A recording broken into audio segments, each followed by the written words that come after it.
What is going on, guys? It is Monday. That means it's a brand new week. Now, the reason why I love Mondays is because regardless of how last week went for you, whether it was a bad week, whether you had a good week, or whether you just had an average week, this marks a fresh start, a brand new slate for you to go ahead and make some moves and put things into action that's going to give you some good momentum going into the end of the month. And we are going to have an amazing week, just like we did last week. Check this out.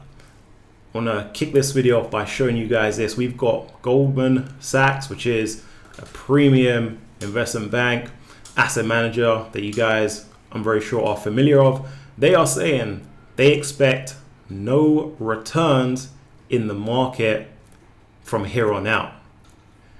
Article goes on and explains their reasons why.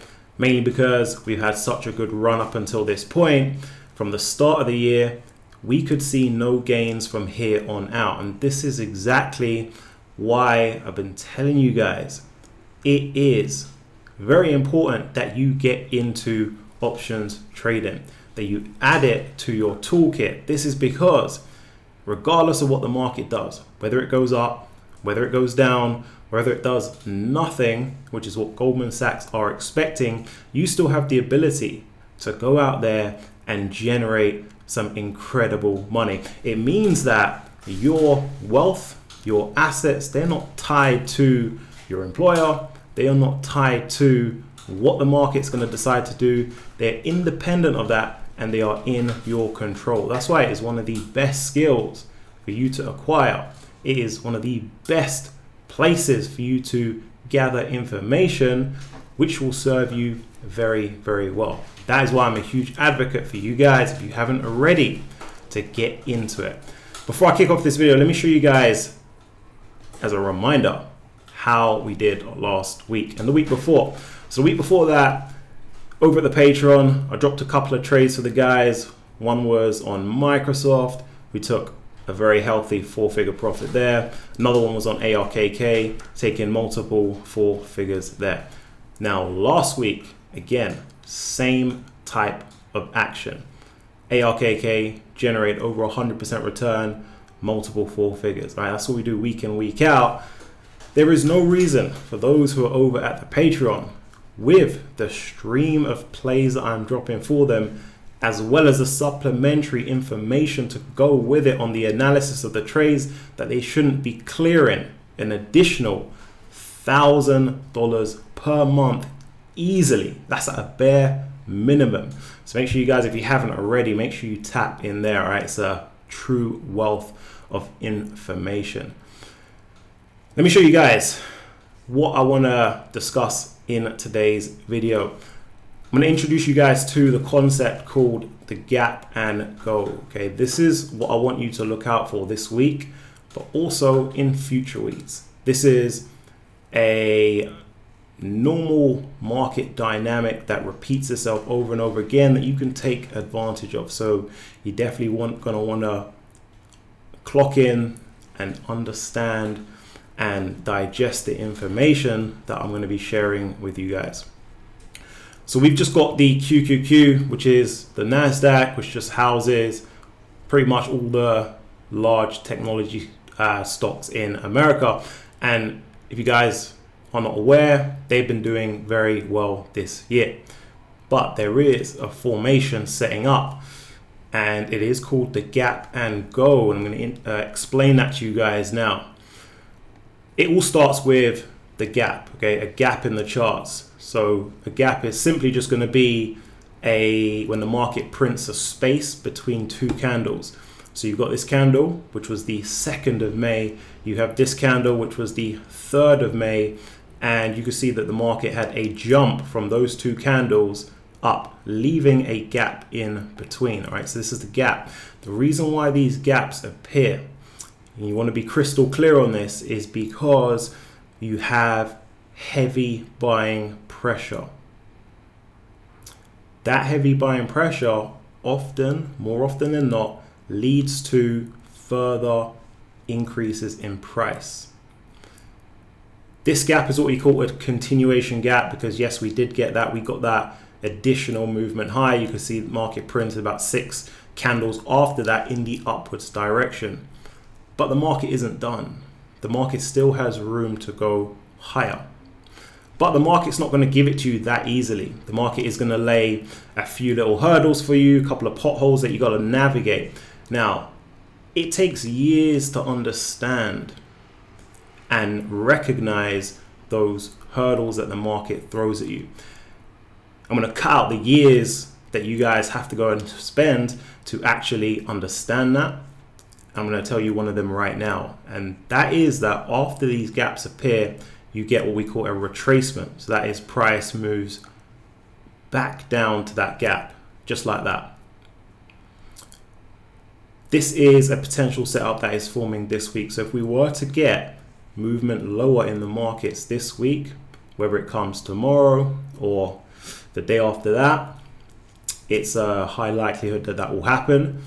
What the market will do is it will come right to the end of the gap and then reverse higher like that. That's what we can expect. This is what we call the gap and go. So now you have the formation to look out for. You go ahead, mark up your charts, set alerts, whatever you need to do to be prepared for this to play out. This is the expectation, one of the potential setups that could take place this week. Now, the reason why we shouldn't expect a complete gap fill, okay, for the price to move like that and fill that gap and rather just come to the top of the gap and reverse, is because we are in a heavy momentum period right now. We are in a bull market. Market has a lot of strength. That being said, when we're in these types of situations, you're not going to get the gap filling immediately. It's going to have a couple of tests before it then fills at some point in the future. So with that intel, you have a very good entry point for a trend continuation play in the market, which you can go ahead and take advantage of with things like call options, and that will just supercharge your returns on your trade entries. What I'd like to do is share with you guys a couple of the questions and conversations that we have over at the Patreon community, because they ask me questions every day, and some of them, they actually provide a lot of value. And this is one I want to share with you guys. This is one I received over the weekend from Shannon. Says, just saw your strategy video that you posted on the Patreon. That was actually explaining those 2 plays that I told you about in the beginning of this video. Last week I entered an option on SPY, closed it after 30 minutes, entered a second, closed it again after 15 minutes, and then a third, and closed it at a loss after a couple of minutes. Have you got any tips to keep my emotions under control? One trend that I see with beginners is that they are in and out of plays so frequently. This is because there's fear, because it's easy to enter in, and this is a mistake. You won't catch me, or you won't catch me entering into the same trade multiple times during the day.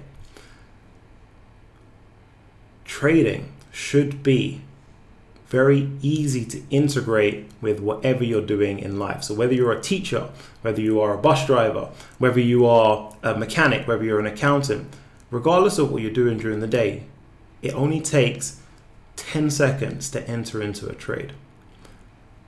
That's what I'm trying to get you guys to do. Able to integrate options trading regardless of what you got going on during the day. So me, myself, I'm in and out of meetings all day, tons of deliverables, but I'm still able to execute on my trades very easily. And this is because I'm not entering into multiple trades every day. I'm entering into one trade a couple times a week, and that is it. I'm letting the trade play out. And that is how you're able to integrate it seamlessly into whatever you are doing. That is why I say it is a great addition to anybody's life. Able to go ahead and generate multiples on what they could have generated, on what they are already producing through their 9 to 5 or their business or whatever the case may be. So being in and out of trades, that's not the smartest move. The smartest move is just enter into one trade a couple of times a week and just let it play out. It's as simple as that. And if you're following repeatable setups, you're entering into high quality situations, likelihood is you are going to generate some very good returns. All right, so guys, that's the video for today. Drop me down some comments and I'll catch you guys on the next one.